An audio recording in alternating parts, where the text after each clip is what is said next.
Hello friends, ഇന്ന് ഞാൻ ചെയ്യുന്നത് ഒരു പഴയ അലമാരിയിൽ ഡ്രസ്സ് എങ്ങനെ നീറ്റായിട്ട് ഓർഗനൈസ് ചെയ്യാം എന്നതാണ്.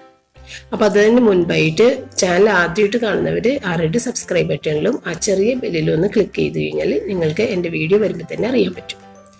അപ്പോൾ ഇതുപോലെ അലമാരിയിൽ അധികം സാധനങ്ങളില്ലെങ്കിൽ പോലും ഇങ്ങനെ വളരെ കലർന്നൊക്കെ കിടക്കുന്ന അലമാരി ഈ ഒരു രീതിയിൽ നീറ്റായിട്ട് ഞാൻ ഓർഗനൈസ് ചെയ്ത് എടുത്തത് എങ്ങനെയെന്ന് നമുക്ക് കാണാം. അപ്പോൾ ഇത് ഒത്തിരി പഴകിയ ഒരു വുഡൻ അലമാരിയാണ്. അപ്പോൾ ഇതിൻ്റെ അകത്ത് അധികം സാധനങ്ങളൊന്നും വെക്കാതെ ഇതിങ്ങനെ ഒരു മുകളിലത്തെ തട്ട് അങ്ങനെ തന്നെ കിടക്കുന്നതാണ്. കുറേ ആൽബങ്ങൾ, കുറേ ഫയലുകളൊക്കെ ആയിട്ട്. ഫയലുകളെല്ലാം ആവശ്യമുള്ളതാണ്, അതുകൊണ്ട് പിന്നെ അത് ഒന്നും തന്നെ നമുക്ക് കളയാനൊന്നുമില്ല. എല്ലാം നീറ്റായിട്ട് അത് അങ്ങനെ തന്നെ സൂക്ഷിക്കണം. പിന്നെ മുകളിലേക്കുള്ള സ്പേസ് വെറുതെ കിടക്കണേന് ഒന്നും തന്നെ ഹാങ്ങറിലൊന്നും തൂക്കിയിട്ടിട്ടില്ല. ആരും ഈ അലമാരി ഇങ്ങനെ ഉപയോഗിക്കാറില്ല. എൻ്റെ ഡ്രസ്സുകളാണ് ഇതിനകത്ത് കുറച്ച് ഇരിക്കുന്നത്. പിന്നെ മോൻ്റെ കുറച്ച് ഷർട്ടുകൾ അങ്ങനെ ഇട്ടിട്ടുണ്ട്. അതൊന്നും ഇടാതെ ഇങ്ങനെ വലിച്ച് ഇട്ടേക്കണേന്. അപ്പോൾ അതൊക്കെ ഒന്ന് നീറ്റായിട്ട് വെക്കാമെന്ന് ഞാൻ വിചാരിച്ച് ആദ്യം തന്നെ ഞാൻ ചെയ്തത് എല്ലാ സാധനങ്ങളും എടുത്ത് പുറത്തേക്ക് വെച്ച്. അപ്പോൾ ഇതിനകത്ത് ആവശ്യമില്ലാത്തത് കുറച്ച് സാധനങ്ങൾ നമ്മൾ കളയണം. കുറേ നാളായിട്ട് നമ്മളത് ഉപയോഗിക്കുന്നില്ലെന്ന് കണ്ടു കഴിഞ്ഞാൽ അത് കളഞ്ഞേക്കണം. അല്ലെങ്കിൽ വീണ്ടും ഇതുപോലെ തന്നെ അലമാരി അനാവശ്യ സാധനങ്ങൾ കൊണ്ട് നിറഞ്ഞു പോകും. അപ്പോൾ അനാവശ്യമാണെന്ന് തോന്നുന്ന സാധനങ്ങൾ നമ്മൾ വർഷങ്ങളായിട്ട് ഉപയോഗിക്കാതെ അങ്ങനെ തന്നെ അത് കിടക്കുന്നെങ്കിൽ അതൊക്കെ മാറ്റണം, പഴയ ഫോട്ടോ. അപ്പോൾ ഇതെല്ലാം മാറ്റിയതിന് ശേഷം അപ്പോൾ ഈ ആൽബങ്ങളെല്ലാം തുറന്ന് നോക്കാൻ പറ്റാത്ത രീതിയിൽ ഇങ്ങനെ ഒന്നിന് മുകളിൽ ഒന്നായിട്ടാണ് ഇതിങ്ങനെ വെച്ചിരുന്നത്. അപ്പോൾ ഞാൻ വിചാരിച്ചു അത് ഈസി ആയിട്ടൊന്ന് എടുത്ത് ഒന്ന് നോക്കണം. അങ്ങനെ ഉള്ള രീതിയിൽ എടുത്ത് ബുദ്ധിമുട്ട് കൂടാതെ വെയിറ്റ് കൂടാതെ അതിനെ എടുത്ത് നോക്കാൻ പറ്റിയ രീതിയിൽ ഒന്ന് ആക്കണമെന്ന് ഞാൻ മനസ്സിൽ വിചാരിച്ചതിന് ശേഷമാണ് ഇത് ചെയ്യാൻ പോയത്. അപ്പോൾ ഇത് കംപ്ലീറ്റ് എടുത്ത് പുറത്തിട്ടതിന് ശേഷം അലമാരിയൊക്കെ ഒന്ന് നനച്ച് തുടച്ച് വൃത്തിയാക്കി. അപ്പം ഞാൻ ഇതിനകത്ത് പേപ്പർ ഇട്ട് ലൈൻ ചെയ്യാതെയാണ് തട്ടുകൾ വെക്കുന്നത്. കാരണം പേപ്പർ ഇട്ട് കഴിഞ്ഞാൽ അതിൻ്റെ അടിയിൽ ഇത് നമ്മളുടെ പാറ്റകൾ കയറിയിട്ട് അതിൻ്റെ മുട്ടയിട്ട് ഹൈഡ് ചെയ്ത് വെക്കാനുള്ള ഒരു സ്പേസ് ആയി മാറും. അത് നമ്മൾ പേപ്പറിൻ്റെ അടിയിലൊന്നും കൂടുതൽ നോക്കില്ലല്ലോ, അതിൻ്റെ മീതെയുള്ള കാര്യങ്ങൾ മാത്രമേ നമ്മൾ നോക്കുകയുള്ളൂ. പേപ്പറിൻ്റെ അടിയിൽ നന്നായിട്ട് മുട്ടയിട്ട് വെക്കാനുള്ള ഒരു സൗകര്യമായിരിക്കും പാറ്റകൾക്ക്. അതുകൊണ്ട് ഞാൻ പേപ്പറൊന്നും ഇടാറില്ല. തുണിക്ക് ഇതുവരെ കേടും വന്നിട്ടില്ല ഒന്നും. അപ്പോൾ ഇത് ഈ ഒരു ഫയൽ സിസ്റ്റം പോലെ ഞാനിത് കുർത്തകൾ മാത്രമാണത്. അപ്പോൾ ഇതിന് പെയർ ചെയ്തിടുന്ന എൻ്റെ ബോട്ടം ഷോളൊക്കെ വേറെ അലമാരിലാണ് വെച്ചിരുന്നത്, കാരണം അതിനകത്ത് സ്ഥലമില്ല.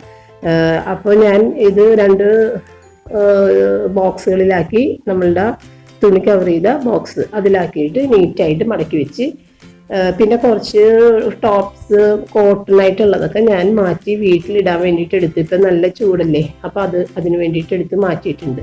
പിന്നെ ഇങ്ങനെ ഒരു ബോക്സിൽ ഞാൻ അതും ക്ലോത്ത് കവർ ചെയ്ത ബോക്സാണ്, അതിനകത്തേക്ക് ഞാൻ ആ ഫയലിലും കുറച്ചെന്തോ ഉണ്ട്. അപ്പോൾ അത് അത്രയും സ്പേസ് ഉണ്ട്, വലിയ ഫയലായതുകൊണ്ട് ആ ഫയൽ തുറന്നിട്ട് അതിനകത്തേക്ക് ചെറിയ ചെറിയ ഫയലുകൾ എല്ലാം എടുത്ത് വെച്ച്. അപ്പം അത് ഈ ബോക്സിൽ തന്നെ നീറ്റായിട്ട് തെന്നിപ്പോകാതെ ഒരിക്കലും ഒന്നും മിസ്സാകില്ല ആ രീതിയിൽ വെച്ചിട്ട് അതിൻ്റെ മീതിയിൽ നമ്മളുടെ മറ്റേ ബോക്സ് ഫയൽ ഉണ്ടല്ലോ, നേരത്തെ ഞാനിത് ഒരു വീഡിയോയിൽ കാണിച്ചിട്ടുണ്ട്, അതും കൂടി എടുത്ത് വെച്ചിട്ട് അതിങ്ങനെ അങ്ങോട്ട് പൊക്കി അതിൻ്റെ ഇടയിലേക്ക് വെച്ച്.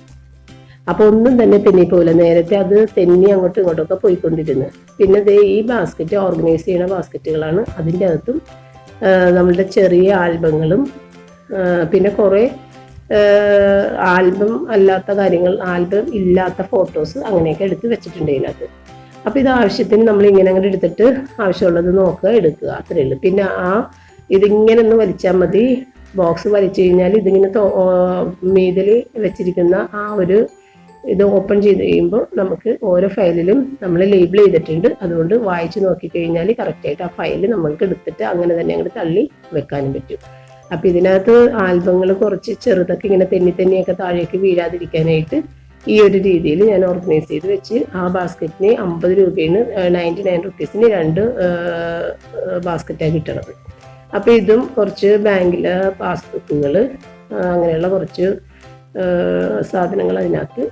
പിന്നെ ഇതൊരു എൻ്റെ കയ്യിൽ ഇത് ബുക്ക് ഹോൾഡർ ഇല്ലാഞ്ഞതുകൊണ്ട് ഞാനൊരു പഴയ ബോക്സ്, തുണി കവർ ചെയ്ത ബോക്സ് തന്നെ എടുത്തിട്ട് ഈ ആൽബങ്ങൾ ഇങ്ങനെ വെച്ച് അതും ഇങ്ങനെ നമ്മൾക്ക് വലിച്ചിട്ട് പെട്ടെന്ന് തന്നെ നോക്കി എടുത്തു വെക്കാൻ പറ്റിയ നല്ല ഓർഗനൈസറായിട്ട് എനിക്ക് തോന്നിയിട്ടത് ആ ബോക്സ്.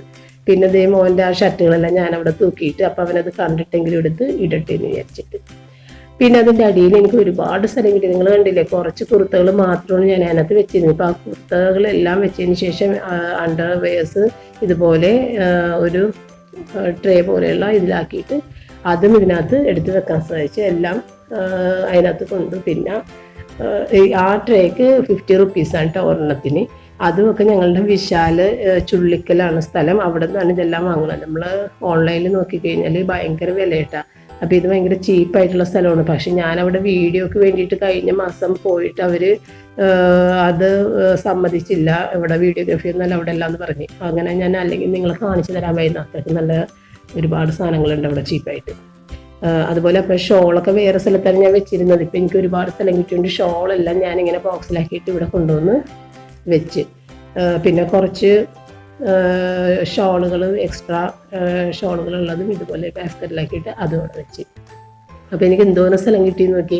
വെറുതെ ആ കുർത്ത മാത്രം ഇങ്ങനെ മറിഞ്ഞു വീണ് അവിടെ കിടക്കണമായിരുന്നില്ല. അപ്പം നിങ്ങളിങ്ങനെ ഇതൊരു ഫയൽ സിസ്റ്റം പോലെ ഇങ്ങനെ വെച്ച് കഴിഞ്ഞാൽ ഡ്രസ്സുകൾ നീറ്റായിട്ടിരിക്കുകയും ചെയ്യും. ഇത് എപ്പോഴും നമ്മൾക്ക് അടുക്കിച്ച് അയച്ച് വെക്കേണ്ട ആവശ്യം വരില്ല. എനിക്കൊന്ന് 1-2 കൊല്ലം കഴിഞ്ഞാൽ ഇത് മോശമുള്ളൂ. കാരണം മടക്കി വെക്കുന്നത് നീറ്റായിട്ട് ഇങ്ങനെ തന്നെ തിരിച്ച് വെക്കണമെന്നുള്ളു. പിന്നെ നമ്മൾ ധൃതി പിടിച്ചിട്ടൊക്കെ വലിച്ചു വാരി ഇട്ട് കഴിഞ്ഞാൽ ശരിയാകില്ല. അപ്പോൾ ഇത് ഈ രീതിയിൽ ഇപ്പം 4-5 ഭാഗമായിട്ട് അത് വെക്കാൻ പറ്റിയില്ലേ. 3 ബോക്സും 2 ട്രേ ഒക്കെ ഇട്ട്. പിന്നെ ഇത് പാർട്ടി വെയർ ഡ്രസ്സുകളാണ് അതിനകത്ത് സാരി ബാഗിൽ. പിന്നെ ഇത് ഉപയോഗിക്കാത്ത കുറച്ച് ജീൻസുകൾ വല്ലപ്പോഴും ഒക്കെ ഒന്ന് എടുക്കുന്നതാണ്. അത് എടുത്തിട്ട് അതിൻ്റെ അടിയിൽ അതൊക്കെ വേറെ അലമാരിലിരുന്നത്. ഇതൊക്കെ ഒരുപാട് സ്ഥലം കിട്ടിയപ്പോഴേക്കും ഞാനിവിടെ കൊണ്ടുവന്ന് വെച്ച്. പിന്നെ ഇത് ഈ പാഡഡ് ആയിട്ടുള്ള സാധനങ്ങൾ അണ്ടർവെയേഴ്സ് ഒക്കെ ഇല്ലേ, അതൊക്കെ ഒരു ബോക്സിലാക്കി തന്നെയാണ് വെച്ചിരുന്നത്. അല്ലെങ്കിൽ അതെല്ലാം ചുളുങ്ങി ഒടിഞ്ഞ് മടങ്ങിയൊക്കെ പോയാൽ പിന്നെ കൊള്ളില്ല.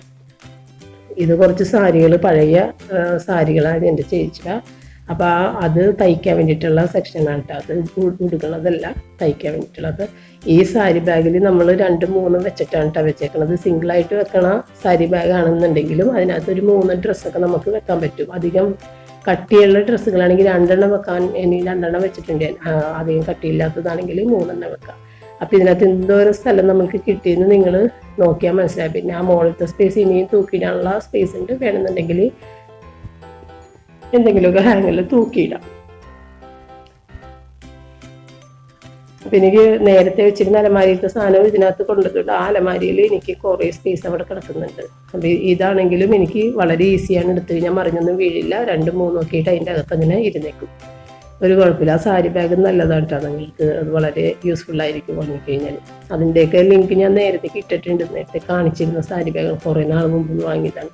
അപ്പോൾ ഈ രീതിയിൽ നിങ്ങൾ ഇത് ചെയ്തിട്ട് നിങ്ങൾക്കിത് കണ്ടിട്ട് ഇഷ്ടപ്പെട്ടെങ്കിലും ചെയ്തിട്ട് ഉള്ള അഭിപ്രായങ്ങളും എല്ലാം എന്നെ കമൻറ്റിലൂടെ അറിയിക്കുക. Thank you.